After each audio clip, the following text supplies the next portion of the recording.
Hi, I'm Scott Sheldon, and welcome to this episode of Winegazer. Thank you so much for tuning in. So for this episode, we're going to pick up from where we left off, talking about Italian reds made here in California. We went through the first three, we got two more to hit up, and I think 5 wines is just like a lot to digest. I'm trying to make these videos more compact, 2 or 3 wines at most, and so just wanted to split it up. And I'm curious to hear your feedback on that, by the way. I mean, what is that magic number? I mean, when you pull up a video, whether, no matter who it is, me or somebody else, how many wines do you like to see somebody go through? You just like to see someone do 1 wine, 2 wines, 3 or 4? I think 5 is kind of a lot, so that's why I decided to break it up. So here we are, part 2, and we're going to start with a Sangiovese coming from Pedroncelli. It's a 2008 Dry Creek Valley Sangiovese coming from the Alto Vineyards. Rolls in at $15. Wow, that's cheap. 14.5% alcohol, and amazing. This family's like 4 generations. They've been in the business for like 85 years. Went through hard times. They had to sell grapes to home winemakers during Prohibition to keep those vineyards going, and just a lot of pride in what they're doing.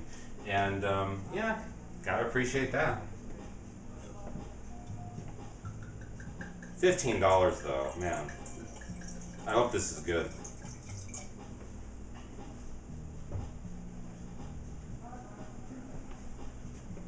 Pretty dark ruby in color. Ruby in? No, ruby in color. Alright. Get some air going in this baby. So I thought, it'd be interesting. I'm born and raised in California, so I get really intrigued when I start, finding new grape varieties that you really associate with other places, like Italy, for example. They're happening in California, so it's like natural for me. Like, I want to try these wines, and so it's something that you're going to see a little bit of a theme in the upcoming episodes. I think we're going to do like a Tempranillo, a couple of those coming from Cali, and a couple of Albarinos as well. Kind of that Spanish influence, California. And I think those wines will do really well in our climate as well. So stay tuned for that. Let's give this a smell.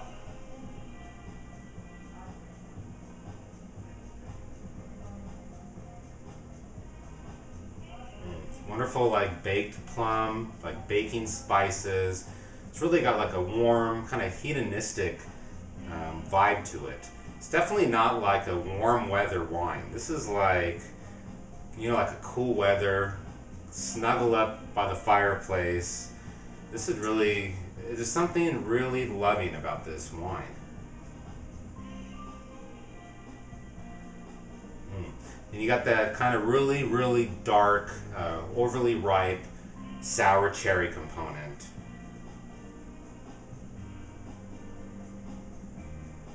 It's a little bit earthy too, a little bit earthy, a little bit dusty. Nice nose. Give it a taste.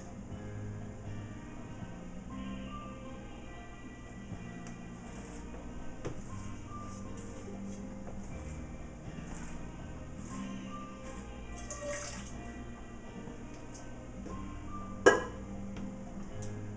wow. If you like Sour Patch Kids candy, you're gonna like this wine.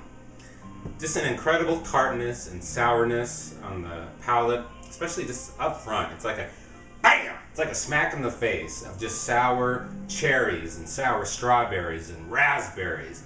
Oh man, my mouth is like, ah. Wow, that is just awesome. Let's give it another taste.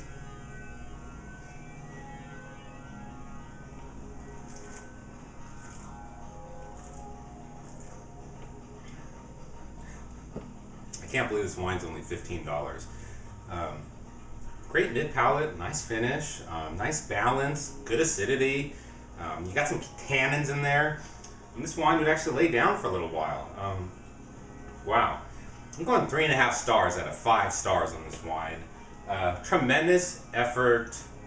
Pedroncelli, salute. Let's pour this out. move things around and get ready for the last wine.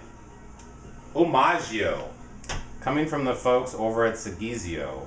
And omaggio, if you may have guessed, means homage in Italian. So, you know, giving praise or tribute is what this wine is all about. And Seghesio, you know, they have a long history in this country as well. I think, you know, we're talking 4 generations maybe. Italian immigrants who immigrated to Sonoma County, been making great wines. They have their home base in Alexander Valley. That's when I think they bought like 45 acres. And so this wine essentially, give you another shot of this label, we're looking at about 60% Cabernet Sauvignon and about 40% Sangiovese is roughly what this blend is. So it's their take on like the super Tuscan wines of Italy. And so you're basically getting like the best of the best, by the way. You know, the best lots of their Cabernet Sauvignon and their Sangiovese. Rolls in at $60 US, 950 cases produced, 2008, and 15.2% alcohol.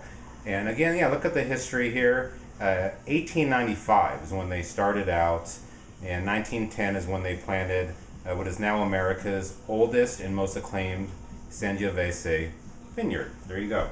So, more factoids for you here on Winegazer. Let's give it a pour.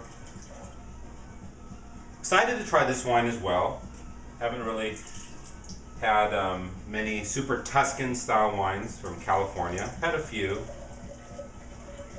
I mean, we have a lot of good cab, obviously, in Napa. I think this cab actually coming from Sonoma Mount Veeder, I think? Or is that, no, I think that's Napa actually, excuse me, Mount Veeder. Really dark color. It probably looks very dense to you with my incredible lighting we have here on Winegazer Set TV. Get some air flowing in this baby.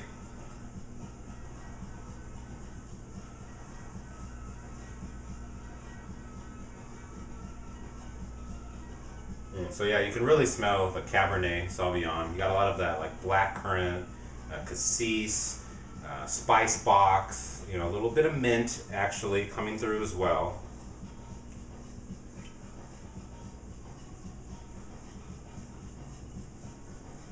And then when you look for it, Sangiovese is bringing the leather, it's bringing the dust, it's bringing that rustic component that we like.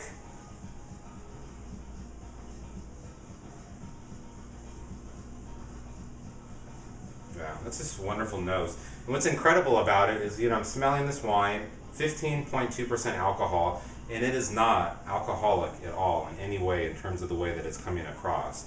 And it's interesting too, the way they make this wine, I mean, essentially there's a lot of detail that goes into it. First of all, you know, when they're doing their process, they actually, you know, bleed off some of the juice to make it more concentrated. They ferment it in new oak along with the skins for like a month. And then after that, they do about a third new French oak for 18 months barrel aging. So a lot of different stages to really get this wine concentrated, to bring out complexities, and so far on the nose, like I said, very smooth on the nose for something that's over 15% alcohol. Let's give it a taste.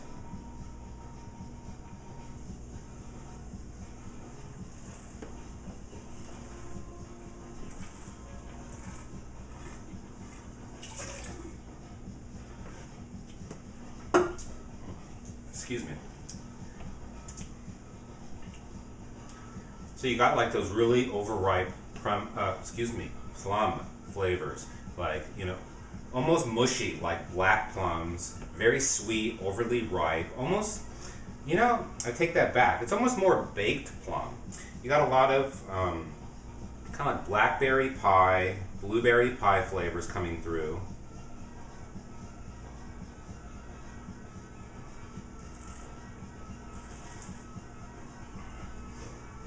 This wine has a grip of tannins on it. This is serious. You definitely want to talk about steak. You want to have a nice hearty steak with this wine. That's what I would pair it up with for sure. You know, like the steak Florentine with the rosemary, maybe some garlic mashed potatoes. This is not like an easy drinking wine though, just to hang around and sip. The nose, like I said, it's very easygoing, but a little bit more of a grip on the palate.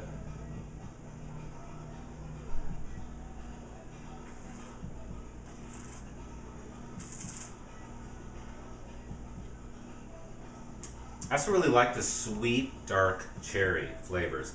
A lot of these wines, I've been talking about the sour cherry component, a little bit more sweet, a little bit more concentrated, and the finish on this wine, it's still just developing different complexities going on, different fruits, some different herbs, a little bit of pepper. $60, it's not a cheap wine. I'm going 3.5 stars on the Omaggio. Good job by Seghesio. Very good effort for that wine. Big fan, by the way, of Seghesio Zinfandel. I think they bring some of the biggest value to the table when we're talking about Zinfandel. So, hope you enjoyed this episode, about Cal-Ital wines. I know I don't like that term. You may have heard me mention it before, but I guess, that's what we're going to call them.